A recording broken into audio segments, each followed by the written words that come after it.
मापन class 11th जो आपका चैप्टर 2 है वो है मात्रक मापन एवं त्रुटि विश्लेषण। तो मापन क्या होता है? किसी चीज़ को मापना, दैट इज़ कॉल्ड मापन। हम दूध लेने जा रहे हैं डेयरी से, तो हम उससे क्या कहेंगे? 2 लीटर 1 लीटर दूध दे दीजिए। हमें चीनी ख़रीदने जाना है किसी शॉप पे, तो हम क्या कहेंगे कि 1 kg या 2 kg चीनी दे दीजिए। ठीक है, तो ये जो kg है, लीटर है, ये क्या है? ये मापने की प्रणाली है। एक्चुअली में ये मात्रक है, लीटर मात्रक है किसी लिक्विड को मापने का, और किलोग्राम मात्रक है किसी मतलब किसी द्रव्यमान को मापने का।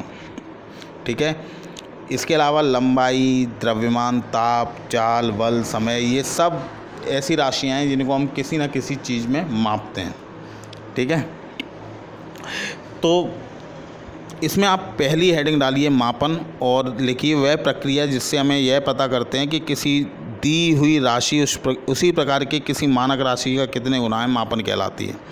ठीक है, इसके बाद मात्रक मैंने अभी बताया आपको कि जो ये kg है, लीटर है, ये एक्चुअली में मात्रक है।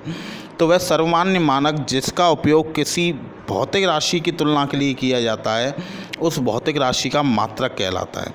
जैसे लंबाई का मात्रक मीटर, लंबाई को हम मीटर में मापते हैं, द्रव्यमान को हम किलोग्राम में मापते हैं। सर्वमान्य मतलब सभी के द्वारा मान्य होना, कि पूरे विश्व में हमें ये मापन यूज होना चाहिए। ठीक है, दूसरा है आंकिक मान। आंकिक मान का मतलब होता है वो वैल्यू जो उस मात्रक में सम्मिलित हो, मतलब परिमाण को प्रदर्शित करता है। परिमाण का मतलब होता है वैल्यू एक तरह के। ठीक है, तो जो उस राशि के परिमाण को प्रदर्शित करता है, अर्थात यह बताता है कि उस राशि में उसका मात्रक कितनी बार सम्मिलित है, वो कितने गुना है मात्रक।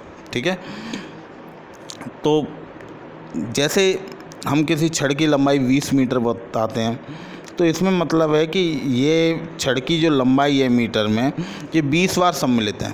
ठीक है, इसके अलावा लंबाई के मात्रक सेंटीमीटर भी होते हैं, मिलीमीटर भी होते हैं। तो अगर सेंटीमीटर में मापना हो तो 2000 सेंटीमीटर, और मिलीमीटर में मापना हो तो 20,000 मिलीमीटर। राशि जितनी छोटी होती जाएगी, वैल्यू उतनी बढ़ती जाएगी। तो इसका मतलब है कि जो भी भौतिक राशियों का जो आंकिक मान होता है, वो उनके मात्रक के व्युत्क्रमानुपाती होता है। मतलब व्युत्क्रमानुपाती का मतलब होता है उल्टा होना। अगर मात्रक बड़ा है तो आंकिक मान छोटा होगा, मात्रक छोटा है तो आंकिक मान उतना ही बढ़ता जाएगा। ठीक है, तो इस तरीके से आपको इसे नोट करने की ज़रूरत नहीं है, आप सिर्फ़ और सिर्फ मापन करके ये नोट कीजिए यहाँ से, और मात्रक और आंकिक मान ये दोनों हेडिंग नोट कर लीजिए।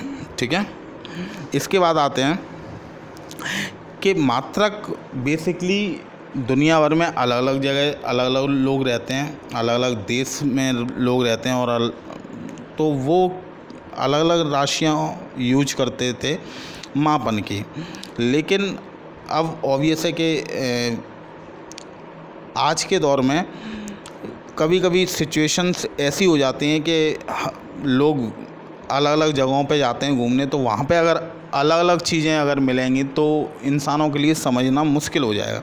जैसे हमारे यहाँ पे ही पुराने ज़माने में छटाक, पसेरी, रत्ती, मासा, तोला, लाल, धन, घन, मन, ये सब ऐसे मात्रक थे जो यूज होते थे, और हम लोग उन्हें आज की डेट में बहुत कम लोग ऐसे होंगे जो जानते होंगे। ठीक है, तो कुछ वैज्ञानिकों ने इसको संदर्भ में लिया और ये कोशिश की कि हम ऐसा मात्रक बनाएं जो सार्वभौम हो, मतलब यूनिवर्सल हो, सभी के द्वारा मतलब सब जगह मिल जाए, सर्वमान्य हो, सभी के द्वारा मान्य हो, और सुलभ हो, मतलब बहुत आसानी से अवेलेबल हो। ठीक है, तो ये कुछ आवश्यकताएं हैं। मानक स्पष्ट रूप से परिभाषित होना चाहिए। तो तो ये सारी चीज़ें हैं, सुगमता से उपलब्ध होना चाहिए, सुविधाजनक आकार का होना चाहिए, मतलब तो ये सारी चीज़ें हमें नोट करनी, एक तरह से इसमें नोट कुछ नहीं करना है, समझना है, ठीक है। अब है राशियाँ और मात्रकों का वर्गीकरण।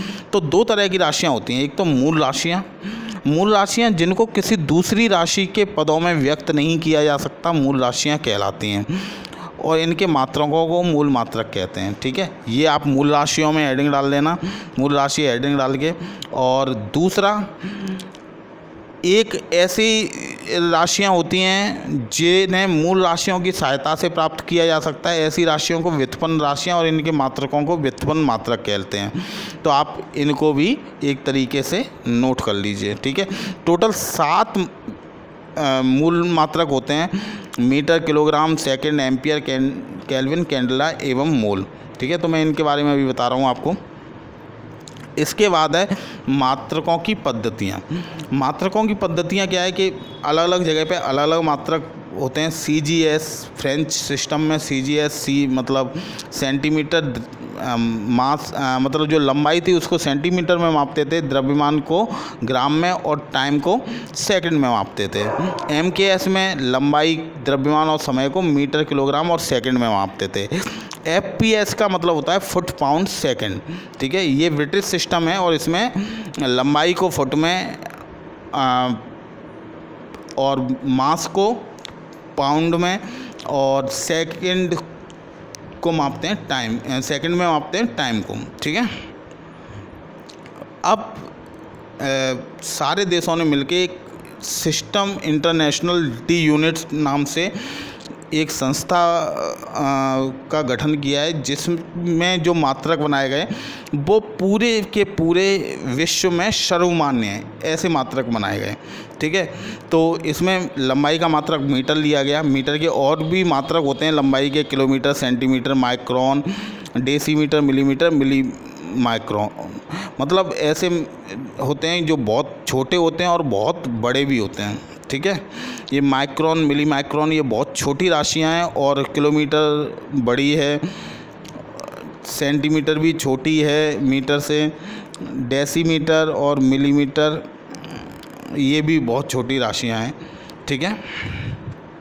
इसके अलावा एंगस्ट्रॉम भी बहुत छोटी है और बहुत बड़ी राशि है, प्रकाश वर्ष लंबाई की बहुत बड़ी राशि है, ठीक है। इसका जो इसकी वैल्यू होती है वो लगभग 10⁻16 मीटर के आसपास होती है, ठीक है। किलोग्राम ये द्रव्यमान का मात्रक है, इससे छोटे और बड़े दोनों तरह के मात्रक इसमें भी होते हैं। मीट्रिक टन, क्विंटन ये बड़े मात्रक हैं और ग्राम और मिलीग्राम ये छोटे मात्रक हैं, ठीक है। इसके अलावा टाइम का सेकंड, सेकंड के अलावा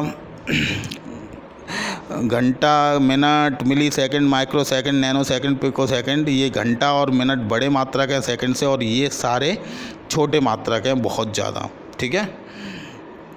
इसके अलावा करंट को एम्पियर में मापते हैं, टेम्परेचर को केल्विन में मापते हैं, ज्योति तीव्रता को हम मापते हैं कैंडेला में, और पदार्थ की मात्रा को मोल में मापते हैं। और दो पूरक मात्रक और होते हैं रेडियन, रेडियन मतलब जो कोण होता है उसको रेडियन में मापते हैं, और स्टेरेडियन मापते हैं घन कोण।